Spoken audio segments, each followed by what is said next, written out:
که دم زند ز من و ما دمی که ما تو نباشی، که دم زند ز من و ما دمی که ما تو نباشی. به این غرور که ماییم از کجا تو نباشی.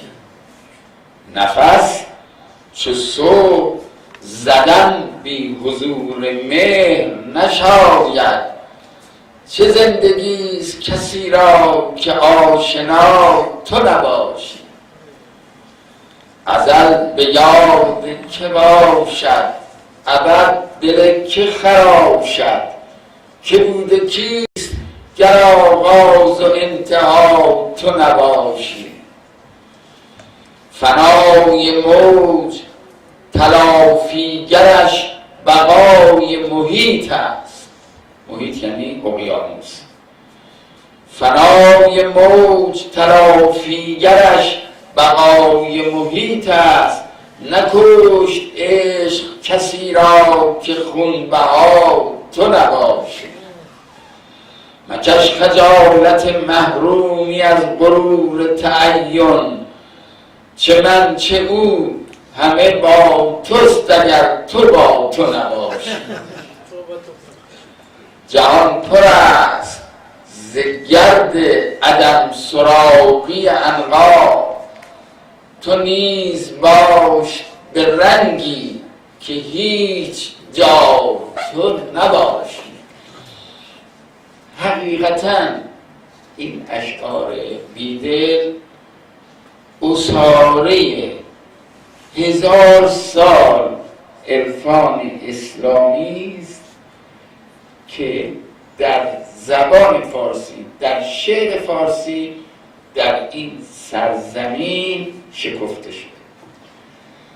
و اگر زبان فارسی و ادبیات فارسی در هندوستان هیچ چیز نداشت غیر از اشعار بیدل و اگر هیچ ادیبی، هیچ شاعری غیر از بیدل در این سرزمین به وجود نیامده بود، جا داشت که همه استادان زبان و ادب فارسی تا ابد مدیون این سرزمین باشند.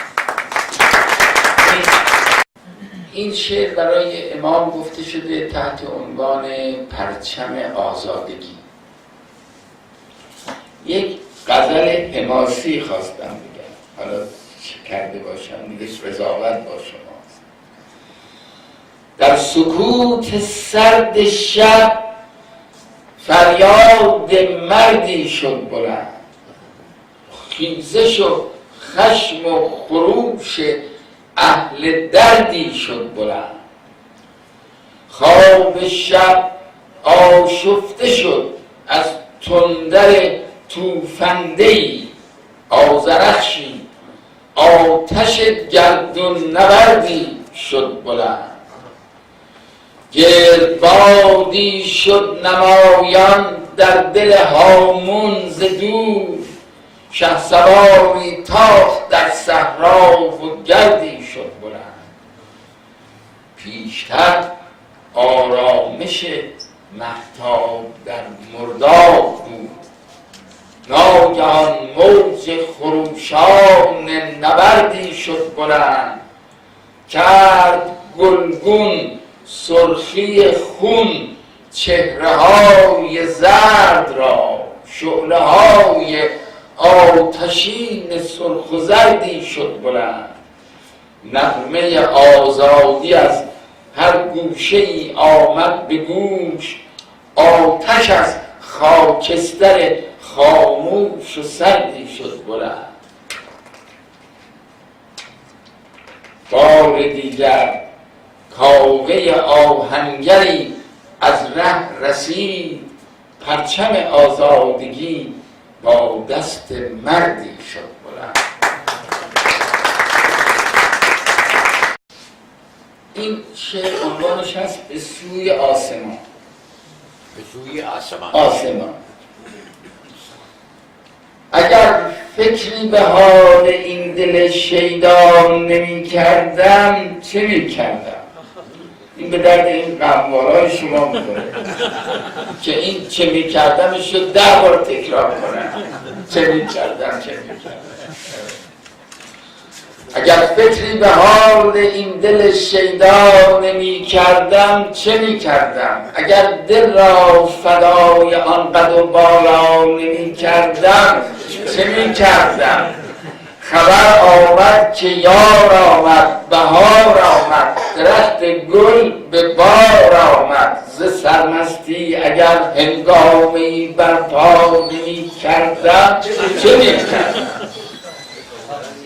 شبی کز بحر برخوردار می بودم، کنار یار می بودم. اگر خود را رها ز اندیشه فردا نمی کردم چه می کردم؟ اگر راز دل خود را به یار خود نمی گفتم چه می گفتم؟ اگر شب تا سحر با زلف او سودا نمی کردم چه می کردم؟ چه دریای شگرف و ژرف و آرامیست چشم دلفریب تو. اگر 100 رشته گوهر صید از آن دریا نمی کردم چه می کردم؟ مثال کودک گمگشته‌ای در ازدحام خلق بودم من. در آن غوغا اگر دست تو را پیدا نمی کردم چه می کردم؟ در این عالم نشد کس همزبان این دل بی همزبان من. دری از دل به سوی آسمان گر وا نمی کردم چه می کردم؟